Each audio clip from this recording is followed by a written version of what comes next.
when we were out, we would take a lunch break and stuff, and when we worked downtown, we'd go to different businesses and do things and follow up on things. And we used to like goat meat sandwiches. They call them chivitos, and they're never the same twice, but they're pretty cool. And that and milanesa, which was like breaded meat, thin breaded meat. But anyway, we had this place right in the main plaza where we would stop and get little sandwiches. And down there it was very bad manners to eat on the street. You didn't walk and eat like I do here. Even if you got an ice cream cone or something, you'd stay right there by the place to eat it. So this sandwich shop, they'd have little tables to the side, and we were over there sitting. This nice looking fellow came in, kind of an older guy, and he came over and sat by us, and we talked to him and said, "Hey, how you doing?" This and that and the other. And then we give him the golden questions, and he said, "Yeah, I'm interested in finding out about that." And so we set up a time to go visit him, and we went to his house a couple of days later, and found out that he worked in the Legislative Palace as the barber.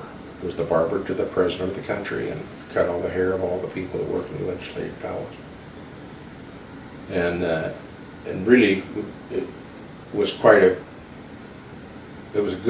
he made a lot of money. We could tell he had a lot more money than anybody from his house and stuff. He had a lot more money than anybody would normally talk.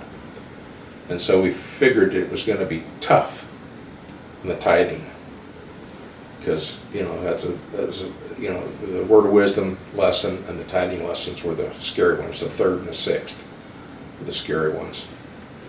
They liked the fifth, which was the plan of salvation. But anyway, we said, well, the Lord expects us to sacrifice and do this and that and the other, and had them read in Malachi,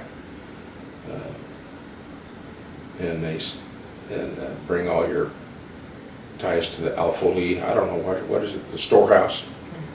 And so he says, well, how much is it? And I said, it's 10%. He goes, well, that's okay. I give away a lot more than that away to the people that really need. So I'll just give 10% to the church. And we'd let him know that the bishop's the one that has to, he can't do that. And then he talked about this neighbor lady that had real bad arthritis, and she'd been to the doctor and it couldn't help her and everything, and he tried to help her. And finally he went and bought an electric blanket, which was an expensive item down there. It's much more than they are here, because anything you ship into Uruguay, they put a double or triple tax on it. Like if it cost $5, then they would have a import fee of $15, so you pay $20 for the item. So stuff like that's why smuggling became such a vocation down there, because to get out of that customs fees.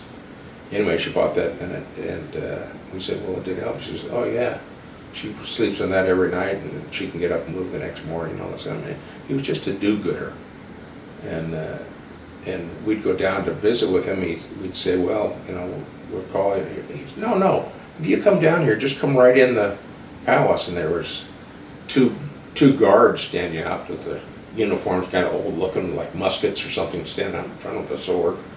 And then right behind it were big sandbag bunkers with men in army fatigues and machine guns. And they didn't like you to take a picture of the Legislative Palace or to do anything. It was, if you hung around there, they'd come out and tell you to get out of there. But with him, we could just walk. Once he introduced us, we just go in and out whenever we want. And he used to cut our hair, and then he said, bring the other missionaries. He used to cut everybody's hair. Actually, he came over to our locale and cut 6 hairs, and this one elder, he said, where'd you get your hair cut? So we're down here. He said, don't ever go there again. Why? I said, look at this. And he held one thing. One side of his hair was like 6 inches, and the other was like 2 inches. He said, look at this. This is so uneven, and everybody had good-looking hair from then on. But it was a pretty cool thing to know him and talk to him.